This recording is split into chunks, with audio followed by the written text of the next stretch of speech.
Hi, it's Meredith. I'm here with our Making the Most of Mercury Retrograde message for Saturday, the 14th of May.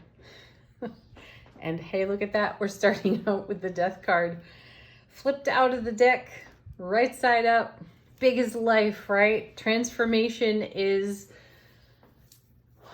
the word of the day. And we've certainly seen a lot of the Death card recently. So keep up the good work, folks, because we are in transformation. We are experiencing cycles of endings and new beginnings. And we've certainly had a good number of cards that have had us in reflection and review, with the Four of Cups, Five of Cups that we saw in yesterday's reading, and others, of course. So we're tuning into the energy atmosphere of what's on offer to us in the Mercury retrograde.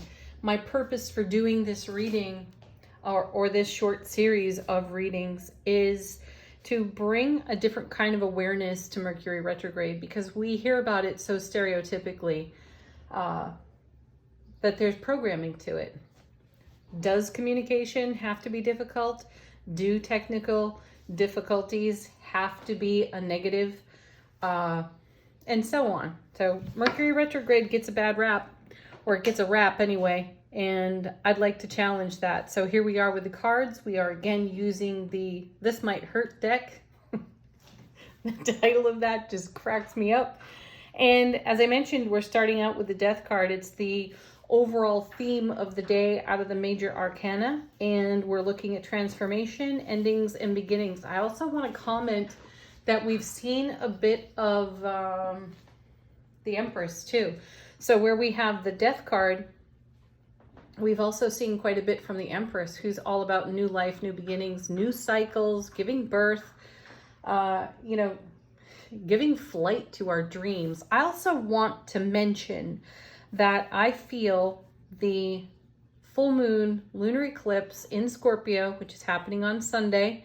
I will do a separate reading for that, so be on the lookout for it.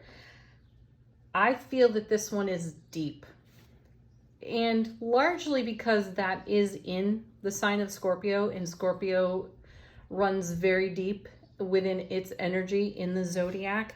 And specifically, my guides and angels have been talking to me about it, and they're waking me up in the very early hours of the morning with messages, which is awesome. And the feeling here is that, or rather the opinion of my guides and angels, is that this one is a slow burn. This lunar eclipse in Scorpio is a slow burn. So think about Scorpio and their sensuality and their depth of sensuality and how they smolder. That's what makes them so appealing, right? It's the way they slow burn within their own self relationship. It's attractive. And that's the word specifically that I am choosing, attractive. We are in an energy alignment at this time that is so attractive for what we're holding in heart space. So be present with yourself, be in your own soulful presence, and have deep consideration for what is in heart space and how you are speaking over your life in your inner dialogue. It is amazing what you will catch there. And it happened right here on the channel this week. I totally sabotaged myself. I think that was Tuesday's reading. Just moments after I was sharing with you all to mind the inner dialogue. Don't gaslight yourself. And then I did it to myself seconds later. Hysterical, though poignant, because it shows us exactly how it happens. You can't script that stuff. So anyway, let's get into our message today. And our first card. Ah, nice. King of Pentacles. Just take a look. Take a look at his posture. Look how chill and relaxed he is. If I didn't know better, I'd say he was a Scorpio with that kind of attitude. I love it. He's calm. He's collected. He's comfortable in his own skin. He's kicking back, isn't he? And the King of Pentacles is very now. He's so much in the now moment. Where are you right now? Check yourself. Where are you?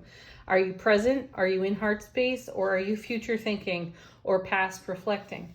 These aren't judgments, they're just good questions. And if you're future thinking, is it in terms of your oncoming and your ripple effect and how you're contributing to it in this now moment? You can guarantee that this is where the king is within himself. He is in complete receptivity for the unfolding now moment and giving to his overflow off this card. So Kings and Queens bring us mastery in tarot. So let's be masters at this kind of energy, this kind of experience. And then we have the Chariot. Yeah, you know, this isn't the first card we've had recently that shows a swiftness in the momentum at this time. So you have the super chill, relaxed, I'll take my own sweet time kind of king right here sitting next to the Chariot, which is all about dynamic movement. And this is what I'm speaking on in the sense that our energy atmosphere is charged in such a way to respond swiftly to what we are broadcasting. So we've had a lot of the sun recently as well, in combination with the Death card and the Empress. So the cards are speaking to us about how quickly what the sun illuminates within our subconscious, how quickly that will come to be on our foundation. So if you are less than pleased with what you are hearing for sound bites in your inner dialogue, or the vision that you are staring at on your inner horizon, these are the moments to adapt, to be flexible, to shift, to grow, to change, to be bold enough to change. Bold and daring, I would say. And then we have Temperance. There we go. More confirmation. This card, you know, is some instability in the momentum. And that could come from what I would consider the emotional ping pong effect of the should I, shouldn't I kind of speak. How our ego grabs a hold of that. Should I do this or should I do that? First of all, eliminate the should and go to heart space. That's where the real alchemy takes place. And again, you can see this masterful creator in the King of Pentacles swiftly contributing just the right kind of fuel and energy to his oncoming, and it's immediately being made into something. You see those vessels of water being poured back and forth between one another. There are energies weaving together that maybe have not been woven together before on our behalf, and it's happening quickly. So transform, Death card. That's why the Death card is here. Transform whatever needs transforming, and you can do it with simple affirmation. Remember that I feel validates how you feel. I am creates. So what are you I aming about at this time? And is it in alignment? Consider it. Next we have, well, looky here. Just mention her. Card witching. It's happening. Here's the Empress. She is confirmation of this message, of what I'm speaking on in these new beginnings. Endings, new beginnings, new cycles, fresh starts here. She's confirming this. She's the mother of tarot. She's the mother of the charioteer. So we're being very nurturing to what is moving swiftly through heart space, through our sphere of influence, into our broadcast, into our ripple effect. And again, this ties into the full moon lunar eclipse that's happening this weekend, and it's going to be a slow burn. That means that this energy is going to be with us for a while. Some astrologers say 18 months. I say perhaps 24. There are some long energy feelings on this one. And then the next two cards came out together, and we have, this is fantastic. Look at this. 7 of Coins. You know, I used to eye roll over this card. I think I've shared with you before, like, oh gosh, more waiting. I've since replaced the word waiting with allowing, accepting, and being present with gratitude and appreciation for what is. And then again, that's what the King here is reminding us of. Allow and accept what is coming to us in the now moment, because it's the very thing, or it's the very energy that we were praying for at another time previously. It's here now. So celebrate that. And coming with this gorgeous 7, we have this, we have a harvest on the vine, which is bringing heaven to earth. Again, what the king is experiencing in the now because of prior investment, what the empress has brought to life, birthed onto the foundation, right? And then we have this swift movement with the chariot,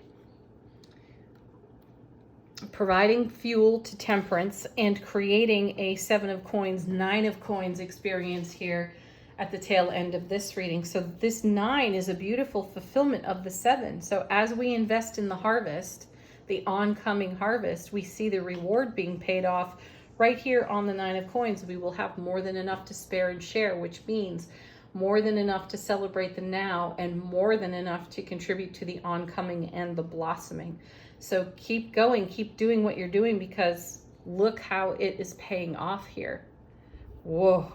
So do keep the eclipse in mind and heart as you consider what's in your mind and in your heart and how you are broadcasting your sphere of influence at this time. Make changes if you require changes. Peace. Namaste.